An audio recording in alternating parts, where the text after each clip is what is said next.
सभी साथियों को नमस्कार और राम राम। आप सभी का स्वागत है स्टूडेंट्स मैथमेटिक्स के आज के सेशन में। तो सभी विद्यार्थियों को एक सूचना मैं दे दूं, मेरे बच्चों, आज मैं आपके लिए एक बहुत ही बेहतरीन और एकदम इंपॉर्टेंट टॉपिक लेकर आया हूं। जैसा कि आप स्क्रीन पे देख पा रहे होंगे, सांख्यिकी, स्टैटिस्टिक्स बहुत ही इंपॉर्टेंट टॉपिक है। मान के चलिए रेलवे पॉइंट ऑफ व्यू से हर बार रेलवे के हर एग्जाम में 2 से 3 क्वेश्चन बनते हैं और आजकल एसएससी के एग्जाम्स में भी इसके क्वेश्चंस आने लगे हैं। तो मान के चलिए जो बच्चा स्टैटिस्टिक्स को बहुत अच्छे से समझना चाहता है तो मैं आपको 2 पार्ट के अंदर स्टैटिस्टिक्स समझाऊंगा और बहुत ही शानदार तरीके से आपको समझाऊंगा। तो आइए शुरू करते हैं। सबसे पहले ये जान लेते हैं कि ये जो आपका टॉपिक है, इस टॉपिक के अंदर कितने पॉइंट अपने को पढ़ने को मिलते हैं, यानी अपने इसकी रूपरेखा जानते हैं, इसका प्रारूप जानते हैं। आइए सबसे पहले अगर मैं चर्चा करूं तो ये आपके समक्ष 8 के 8 बिंदु लिखे हुए हैं। इन्हीं 8 बिंदुओं में से आपसे प्रश्न पूछा जाता है, लेकिन प्रश्न पर आने से पहले पूरी थ्योरी कंप्लीट कर लेते हैं कि ये 8 पॉइंट है क्या और कैसे निकलते हैं और इनका क्या मतलब होता है। आइए सबसे पहले मैं यहाँ आपको बताऊंगा, पहला पॉइंट जो अपने यहाँ पे डिस्कस करेंगे वो करेंगे मीन यानी कि माध्य। इसके बाद में मैं आपको पढ़ाऊंगा मीडियन यानी कि माध्यिका, और 3 नंबर पर अपने पढ़ेंगे मोड यानी कि बहुलक। इसके बाद में अपने पढ़ेंगे परिसर यानी रेंज कैसे निकलता है, हर एक पॉइंट एक दूसरे से रिलेटेड है, संबंधित है। अगर बात करें परिसर के पश्चात में तो अपने डिस्कस करेंगे 5 नंबर बिंदु माध्य विचलन यानी मीन डेविएशन, और इसके बाद में बात करेंगे अपने वेरिएंस यानी विचरण या प्रसार। बहुत ही महत्वपूर्ण पॉइंट है ये। और 7 नंबर पॉइंट मैं आपको यहाँ पे समझाऊंगा, वो समझाऊंगा मानक विचलन यानी स्टैंडर्ड डेविएशन, और स्टैंडर्ड डेविएशन के बाद में अपने सीखेंगे विचलन गुणांक यानी कोफिशिएंट ऑफ वेरिएशन। विचलन गुणांक यहाँ से रेलवे ने 2 से 3 बार क्वेश्चन पूछा 8 नंबर पॉइंट से। इसका मतलब सर हर एक पॉइंट को मैंने क्रम से लगाया है, सीरीज वाइज लगाया है, ताकि ये क्रम से ही आप इसको सीखें और सोल्व भी आप क्रम से ही करें। यानी कि माध्या है, ठीक है, इसके बाद में माध्यिका, फिर बहुलक, फिर परिसर, फिर माध्य विचलन, फिर विचरण, फिर मानक विचलन और फिर विचलन गुणांक। आई होप आपके ये 8 के 8 पॉइंट अच्छे से याद भी होंगे। ठीक है, तो चलिए शुरू करते हैं। और कैसे निकलेंगे ये सारे के सारे 8 पॉइंट, एक ही एग्जाम्पल के द्वारा मैं 8 के 8 पॉइंट आपको समझाने की कोशिश करता हूं। आइए एग्जाम्पल आपके समक्ष लिखा हुआ है कुछ इस प्रकार से, आपको कुछ डाटा दिए जाएंगे, कुछ नंबर्स दिए जाएंगे। तो सबसे पहला पॉइंट अपना क्या था कि दी गई संख्याओं का माध्य निकालिए यानी मीन निकालिए। तो यहां से मीन सीखते हैं कि मीन कैसे निकलता है, यानी माध्य कैसे निकलता है। और उससे पहले यह भी जान लेते हैं कि माध्य है क्या। तो जितने भी आपको यहाँ पर नंबर दिए गए हैं, इन सभी नंबरों का आप योग कीजिए यानी जोड़ कीजिए। तो आप लिख सकते हैं सम ऑफ नंबर यानी कि संख्याओं का योग, और इसमें जितनी संख्याएं हैं, ठीक है, काउंटिंग में जितनी संख्याएं हैं वो सारी की सारी यहाँ पर नंबर यानी संख्याएं रखनी पड़ेंगी। इसी को आप मीन बोलते हो, माध्य इसको एक्स बार से रिप्रेजेंट करते हैं या एम से भी रिप्रेजेंट कर देते हैं, माध्य है ये। चलिए, तो सबसे पहला पॉइंट यहाँ पे जितने भी संख्या दी गई है इनको जोड़ लो, सम ऑफ नंबर है। तो आइए, तो आप इनको जोड़ोगे तो 5 और 3 8, 8 और 1 9, 9 और 9 18 हो गया यहाँ पे। 18 के पश्चात में 6 और 5 11, ठीक है। 18 में यदि आप 11 जोड़ेंगे तो आप जोड़ दीजिए, यहाँ पे एक तो 18 बन गया, एक प्लस 11 बन गया, इनको इकट्ठा जोड़ देंगे पश्चात में, ठीक है। इसके बाद में देखो यहाँ पे 8 और 2 10, एक 10 भी बन गया यहाँ पे, ठीक है। और 6 और 5 एक 11 और भी बन गया यहाँ पे। तो इन सभी नंबर्स को जोड़ लो, आप ऐड करेंगे तो नंबर्स क्या है आपके पास में, 8 और 1 9, ठीक है, 9 और 1 10, 10 की 0 कैरी बना 1, 1 2 3 4 और एक कैरी था 5, 50 बन गया। चलिए, इनका योग जो आया इन दी गई संख्याओं का वो कितना है अपने पास, 50 आया। अब यहां पर देखिए स्टूडेंट, काउंटिंग कीजिए कितने नंबर दिए गए थे आपको इस पूरी सीरीज में। तो 1 नंबर, 2 नंबर, 3 4 5 6 7 8 9 10। तो यहाँ पे गिनती जितनी नंबर की वो इसका बटा में लिख देंगे, यानी सम ऑफ नंबर। आप एक प्रकार का एवरेज भी कह सकते हो सर, राशियों का योग बटा राशियों की संख्या। तो संख्या थी 10, और अगर अपने इसको सॉल्व करेंगे तो वैल्यू कितनी है आपके पास 5, यानी दी गए आंकड़ों का या डाटा का अपने पास जो मीन आया है, माध्य आया है, वो कितना आया 5। अब ये याद रखना क्योंकि एक ही एग्जांपल में हर बार क्या है आपके लिए रिपीट करूंगा। इसी एग्जांपल से मैंने माध्या सिखाया, अब इसी एग्जांपल से माध्यिका, इसी एग्जांपल से माध्या विचलन, इसी एग्जांपल से परिसर। 8 के 8 पॉइंट इसी एक एग्जांपल से सीख पाएंगे और आपको बेहतरीन अच्छे से समझ में आएगा। जो बच्चा इस टॉपिक को प्रथम बार कर रहा हो, रेलवे का स्टूडेंट खासकर, नोट्स साथ साथ में जरूर बनाते जाना, ठीक है। तो पहला पॉइंट आई होप आपके समझ में आया, सम ऑफ नंबर और नीचे काउंटिंग ऑफ नंबर, यानी कि गिनती करेंगे डाटा की, वो नीचे रख देंगे, सॉल्व करेंगे, देन अपने पास मीन आ जाएगा। अब मैं बढ़ता हूं आगे, ठीक है। नंबर 2 पॉइंट, 2 नंबर पॉइंट आपका सिखाएंगे यहाँ पे आपको माध्यिका निकालना, कि सर माध्यिका कैसे निकलेगी, यानी मीडियन कैसे निकलेगी, ठीक है। मीडियन के बारे में जानते हैं, आइए। मीडियन के लिए इन्हीं एग्जांपल्स को उठाते हैं। तो इस एग्जांपल्स के नंबर क्या थे अपने पास, नंबर था सर 3, 5, 1, 6, 5, 9, फिर से 1, 5, 2, 8 और 6। ये आपको कुछ डाटा दिया गया है और इस डाटा का आपको क्या निकालना है, माध्यिका निकालनी है, मीडियन निकालनी है। आइए, तो देखिए, अगर आपने मीडियन निकालते हैं तो सबसे पहली बात, मीडियन के अंदर 2 पॉइंट आपको सीखने हैं।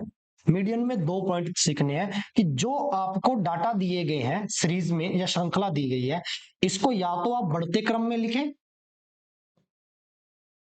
या नंबर 2 घटते क्रम में, या लगा रहा हूं बीच में, दोनों में से कोई भी एक क्रम आप ले सकते हो, ठीक है।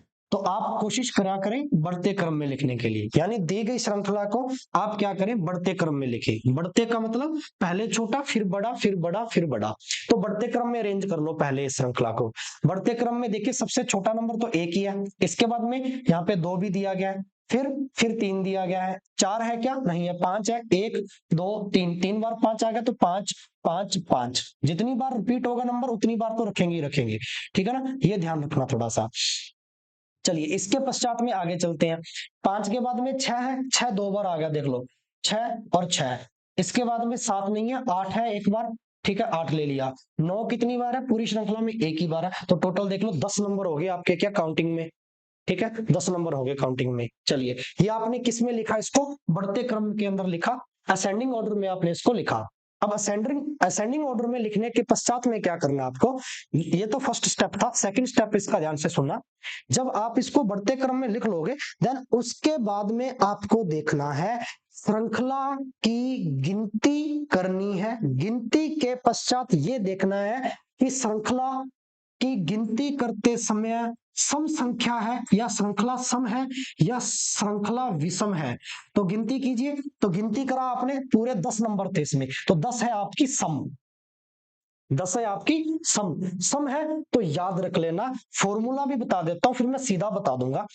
फॉर्मूला होता है सर जी इसका n/2, n/2, वहां पद लेना है और इसमें एक जोड़ देना है आगे चलकर, +1, यानी अगला पद इसमें जोड़ देना है, ठीक है। और पूरे के बटा में कितना करना है, 2 करना है। पूरे के बटा में कितना करना है मेरे बच्चों, 2 करना है। तो चलिए देखते हैं इसको कैसे सॉल्व करते हैं। आइए, यहाँ पे इस पॉइंट को समझिए। सबसे पहले तो देखो, n+2 वहां, तो n का मतलब क्या होता है यहाँ पे, सर टोटल श्रृंखला में नंबर कितने, डिजिट कितने हैं, टोटल डिजिट n होते हैं आपके।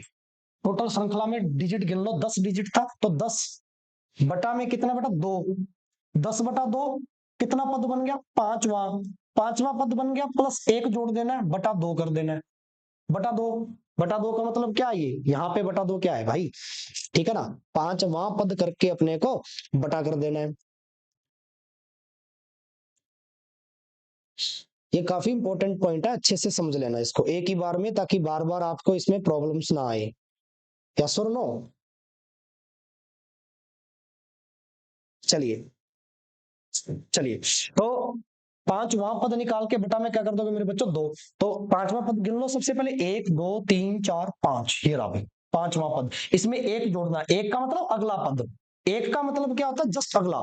आप इसको लिख सकते हो n+n/2 +1 वहां पद, ठीक है ना, वहां पद। बात आ गई समझ में, तो 5 के जस्ट अगला एक जोड़ेंगे तो 5 और आ गया, यानी ये वाला पद।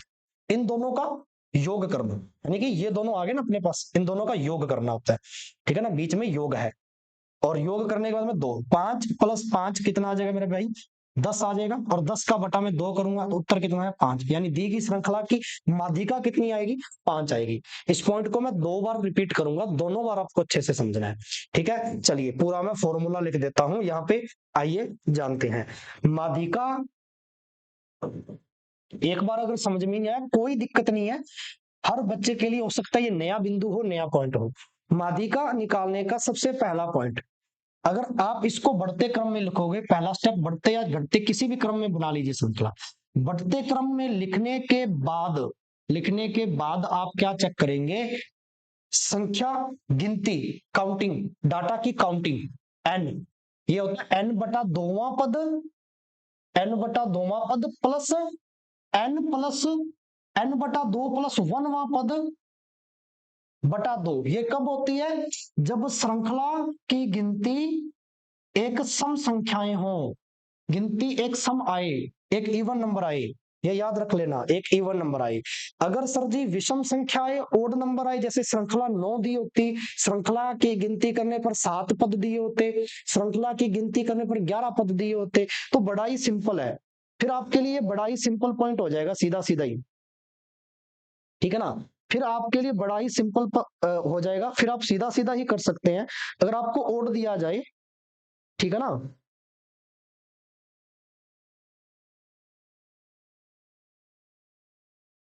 हाँ जी,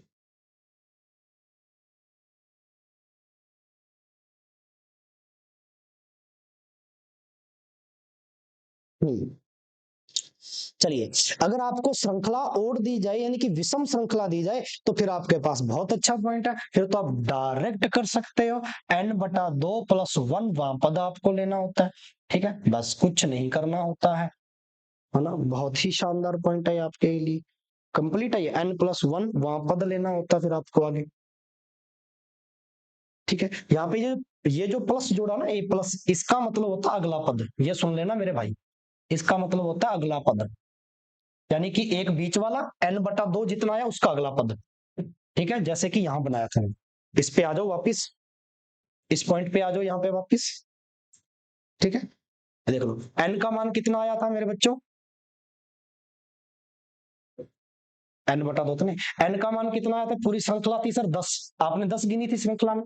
ठीक है, 10 गिनी थी, तो 10 क्या है, सम संख्या है, श्रृंखला क्या है आपकी, सम है बेटा। ठीक है, तो सम के लिए क्या इस्तेमाल करोगे, एन बटा 2, यानी सम, सम 10 है तो 10 बटा 2, 5, पांचवा पद गिनती में पांचवा पद, 1 2 3 4 5, पांचवा पद आपको गिनती में लेना था, यानी इस क्रम में बढ़ते क्रम में 1 2 3 4 5, ये लो पांचवा पद, इसमें एक जोड़ देंगे, एक यानी कि अगला पद, 5 प्लस अगला पद, अगला अगला पद क्या आ गया, 5 आ गया, इन दोनों को योग, इन दोनों का योग बटा 2, ये देखो यहां पढ़ाया था ना, इन दोनों का योग होगा फिर बटा 2, तो 5 था, और 5 के जस्ट अगला पद क्या था, फिर 5 था, इन दोनों का योग किया 10/2, यानी कि ये जो आप +1 लिख रहे हो ना यहाँ पे, ठीक है, इस +1 की जगह आप अगला पद लिख लो, जस्ट अगला पद इसमें ऐड कर देंगे ना, n/2 में जस्ट अगला पद और इनका योग करना है। ठीक है, वहां पद है, ये बाद में बटा 2 करना है, ये ध्यान रखना। ये कब होगा, ये जब श्रृंखला आपकी सम संख्या होगी, यानी कि सम श्रृंखला बनेगी गिनती में, और मैं बार बार रिपीट कर रहा हूं ताकि आपके एकदम दिमाग में सेट बैठ जाए। ये श्रृंखला जब आपकी ओड होगी यानी कि विषम, यानी श्रृंखला जब आप गिनोगे बढ़ते क्रम में, 7 आ गया, 9 आ गया, 11 आ गया, 13, ऐसी श्रृंखला बनेगी गिनती के पश्चात में, तब आपको n/2 प्लस 1 वाई पद लेना है। ठीक है, तब आपके लिए डिफिकल्ट नहीं होगा ये पॉइंट। आई होप आपको ये अच्छे से समझ में आया होगा मादी का। चलिए अब मैं बढ़ता हूं जस्ट आगे, मैंने 2 पॉइंट आपको सिखा दिए, एक तो मैंने आपको माध्या सिखाया, एक आपको माध्यिका सिखाया, अब मैं तीसरा पॉइंट आपको यहाँ समझाने जा रहा हूँ। ठीक है, तीसरा पॉइंट समझेंगे हम, बहुलक मोड, ये बहुत इंपॉर्टेंट पॉइंट है, यहां से भी क्वेश्चन बनते हैं आपके, बहुलक यानी कि मोड। चलिए मोड बनाते हैं, मोड के लिए क्या करना पड़ेगा, सबसे पहले तो आपको वही श्रृंखला, एग्जांपल वही लेता हूं मैं सबसे पहले आपके लिए, तो सेम एग्जांपल लेते हैं मेरे भाई, 3 5 1 6 5 9 5 2 8 और 6, ये लीजिए अपनी एक श्रृंखला आ गई। ठीक है, अब आइए इस श्रृंखला के आधार पे अपने कैसे चीजें निकालते हैं। आइए, ठीक है।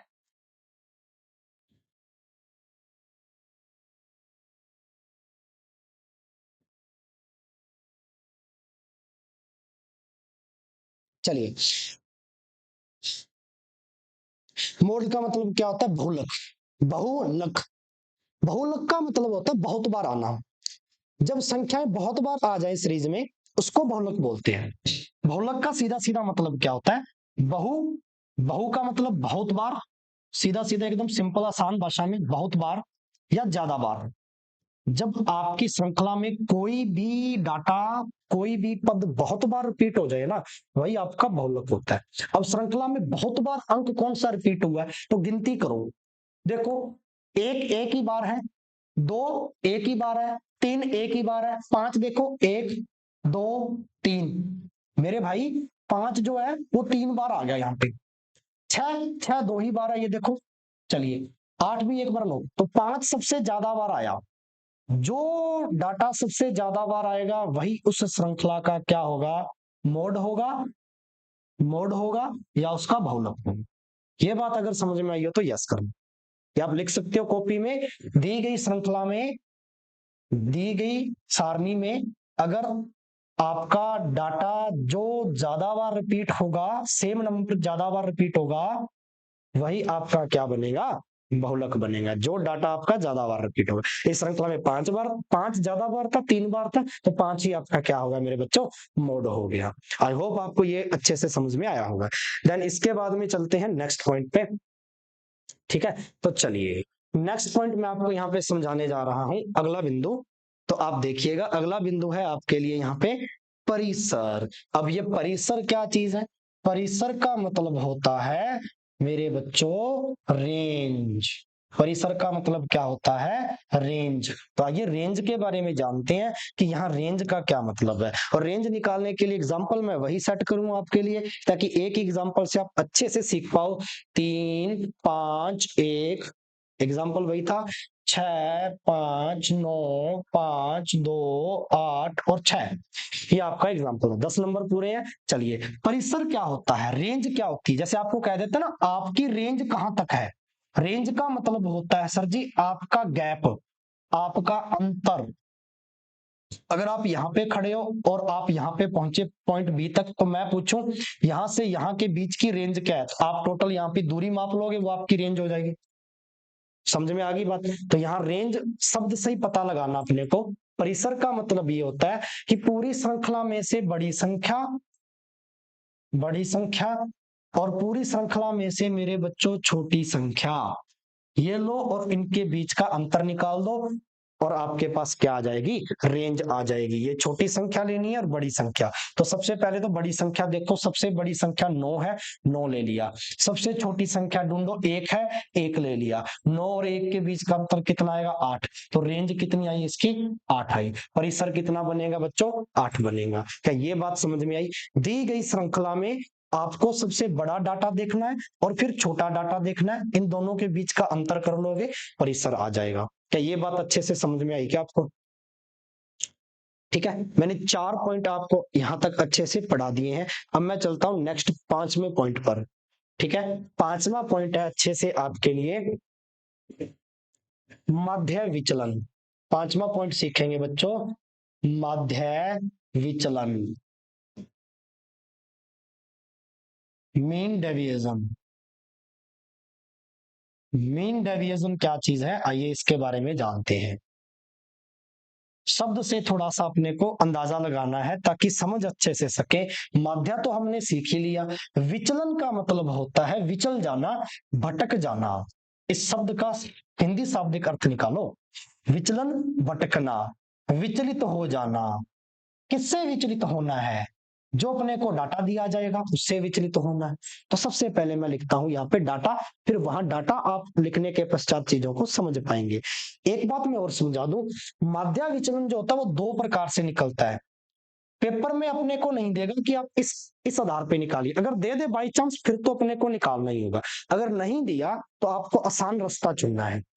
ठीक है, माध्य विचलन निकलता है अकॉर्डिंग टू मीन, माध्य के मुताबिक या माध्य के अनुसार, या ये अकॉर्डिंग टू मीडियन, माध्यिका के अनुसार दो प्रकार से निकाल सकते हो आप। ठीक है, इसका मतलब क्या है मैं आपको समझाऊंगा यहाँ पे। माध्या के मुताबिक और माध्यिका के अनुसार कोशिश किया करो, माध्या इजी होता है इसलिए माध्या के अनुसार ही निकालो, अकॉर्डिंग टू मीन निकालो हमेशा से। ठीक है, जब तक कि वो कंडीशन क्वेश्चन में ना दे कि आप इसके अनुसार निकालो, क्या माध्य विचलन अपने निकालेंगे, वो माध्या के अनुसार मीन के मुताबिक निकालेंगे। आइए शुरू करते हैं, एग्जाम्पल वही लेते हैं। ठीक है, एग्जाम्पल अपना सेट हुआ है अच्छे से। आप अपनी किताब से जब इसको और प्रश्न या और एग्जाम्पल के मुताबिक करोगे तब आपका एकदम अच्छे से आएगा, राइट आएगा। तो आप अपने किताब वाले भी एग्जाम्पल लगाकर जरूर देखें। 3 5 1 6 5 9 5 2 8 और 6, ये आपका डाटा था। ठीक है बच्चों, यहां तक आपका क्या था, डाटा था। आइए अब इसको समझते हैं। आपको निकालना है माध्य विचलन। माध्य विचलन में देखो सबसे पहले आपको क्या लेना होता है, आपको दी गई श्रृंखला का माध्य निकालना है। क्यों निकालना है, क्योंकि माध्य के अनुसार निकाल रही हूं। अगर माध्यिका के अनुसार निकालते तो फिर इस श्रृंखला की माध्यिका निकालते। माध्यिका निकालनी थोड़ी मुश्किल है, किसकी बजाय, माध्य के बजाय। इसलिए पहले माध्य निकाल लो, यानी मीन निकाल लो। मीन के अनुसार निकालते हैं पहले। तो मीन क्या बनेगा, मीन हमने इस श्रृंखला का पढ़ा था, याद आया आपको कुछ, एक्स बार आपकी जो आई थी वो आई थी 50/10। तो आपने इसको काटा तो 5 आ गया। मीन आपका कितना आया था, 5। तो यहाँ पे मैं सीधा लिख देता हूं माध्य, यानी जो मीन था आपका वो कितना आया था, 5 आया था, आया था 5। आइए अब देखिए, अब अपने को विचलन लेना है इसका। तो विचलन का मतलब क्या हो गया, विचलन का मतलब ये हो गया कि जो आपका माध्य आया है उसमें से विचलन देखो, उसमें से अंतर देखो कितना आया, 5 आया। तो 5 में से 3 का विचलन क्या है, पूरी श्रृंखला के डाटा का अंतर लेना होता है। अंतर यानी विचलन, यानी भटकना, यानी विचलित होना। तो 5 से 3 कितना भटका हुआ है, यहां लिख रहा हूं, 5 से 3 कितना भटका हुआ, बीच का अंतर 2 भटका हुआ सीधी। ठीक है, चलिए 5 में से 5 का अंतर 0, फिर अंतर लेना इस माध्य से, छोटा बड़ा नहीं देखना, बड़े में से छोटा कम करना है। 5 में से यहाँ पे 1 कम करेंगे तो 4, 5 में से 6 यानी 6 में से 5 1, 5 में से फिर 5 कम करेंगे 0, 9 में से 5 कम करेंगे बेटा 4, 5 में से फिर 5 कम करेंगे 0, 5 में से 2 कम करेंगे मेरे बच्चे 3, 5 में से 8 यानी 8 में से 5 कम करेंगे फिर 3, 6 में से 5 कम करेंगे 1। तो ये आपका विचलन आ गया, भटकाव आ गया इस श्रृंखला का। आई होप आपको समझ में आ गई ये बात। चलिए इसके पश्चात में अपने चलते हैं आगे, इसके पश्चात में चलते हैं आगे। यहाँ पे चलो, इतना आपको समझ में आ गया, ये बात कंप्लीट है, यहाँ विचलन आ गया। अब क्या करना है, ठीक है, माध्य से तो अपना विचलन आ गया ये। तो जो अपना विचलन आया है माध्य के मुताबिक, अब आगे का प्रोसेस वही है, दी गई श्रृंखला को जोड़ो और जितनी श्रृंखला है उसका भाग दो, राशियों का योग, वही आगे काम करना है, बटा राशियों की संख्या। आगे वही है, करना किसका है, इस विचलन का, माध्य विचलन। तो माध्य निकाला पहले, फिर उस माध्य से विचलन देखा, अंतर देखा, अब इसका राशियों का योग बटा राशियों की संख्या कर देनी है। तो आइए करते हैं, इस पॉइंट को अच्छे से समझते हैं। तो 2 और 4 6, 6 और 1 7, 7 और 4 11, 11 और 3 15, 15 और 3 18 और 1 19। ठीक है 19, ये लो जी 19 आ गया। बटा में संख्या कितनी, 1 2 3 4 5 6 7 8 9 10। ठीक है लो जी 10, 19/10। तो 19 में 10 का भाग देंगे तो 1.9 आ जाएगा। 1.9 आपका क्या आया, मध्य विचलन आया। किसके मुताबिक आया, किसके अनुसार आया, मीन के अनुसार आया, मध्य के अनुसार आया। अगर माध्यिका के अनुसार पूछे तो फिर यहां अपने को माध्यिका निकाल के रखनी पड़ेगी। ठीक है ना, यहाँ अपने माध्यिका, माध्यिका वही बढ़ते क्रम में लिखो श्रृंखला को पहले, फिर चेक करो कि श्रृंखला ओड है या इवन है, सम है या विषम है। सम है तो n/2, यानी पूरी n का मतलब टोटल गिनती, उसका बटा 2 कर देंगे, काउंटिंग कर लेंगे कहाँ आई वो संख्या। ठीक है, उसमें अगला पद है, उन दोनों को जोड़ के 2 का भाग दे देना है, बस इतना ही काम होता है। सम आए तो, विषम आए तो सीधा सीधा n/2 + 1 बटा 2 कर ही देना है। चलिए, तो यहाँ आ गया आपका मीन डेविएशन यानी कि माध्य विचलन। आई होप आपको समझे, ये mean deviation according to mean क्या आया है, माध्य के मुताबिक आया है। 5 पॉइंट मैंने आपको इसके अच्छे से समझा दिए बेटा, ठीक है जी। इसके बाद में आपका क्या रहेगा, विचलन, फिर आपका मानक विचलन, फिर आपका विचलन गुणांक। 3 पॉइंट आपके और रह गए, ठीक है। ये मैं आपने नोट कर ही लिया होगा, स्क्रीनशॉट ले सकते हो, मैं आगे चलता हूं, ठीक है। 3 पॉइंट और कौन कौन से रह गए, मैंने कौन कौन से समझा दिए, मैं थोड़ी व्याख्या कर देता हूं यहाँ पे।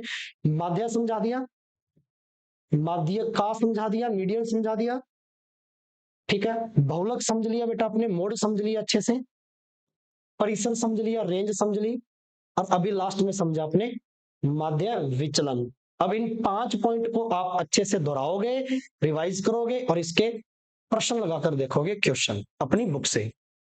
इसके नेक्स्ट पार्ट 2 में मैं आपको आगे के 3 पॉइंट समझाऊंगा, ठीक है। प्रसरण या विचलन, विचलन अपने माध्य विचलन, स्टैंडर्ड डेविएशन, ठीक है, और विचलन गुणांक। ये सारी चीजें मैं आपको अगले पार्ट 2 में पढ़ाऊंगा। ये था अपना पार्ट बेटा 1, ये था पार्ट 1, सांख्यिकी का पार्ट 1। आई होप आपको अच्छे से समझ में आया होगा आज का टॉपिक, ठीक है। ये मैं आपसे आशा करता हूं। तो जो स्टूडेंट इसको नया देख रहा हो, कृपया करके ज्यादा से ज्यादा शेयर करना, चैनल को सब्सक्राइब जरूर करना, और रेलवे वाले कैंडिडेट्स के लिए ये टॉपिक 3 नंबर या 2 नंबर बना के देगा, और एसएससी वालों के लिए भी बना कर देगा, ठीक है। तो चलिए मिलते हैं पार्ट 2 में स्टैटिस्टिक्स के, तब तक के लिए जय हिंद, जय भारत।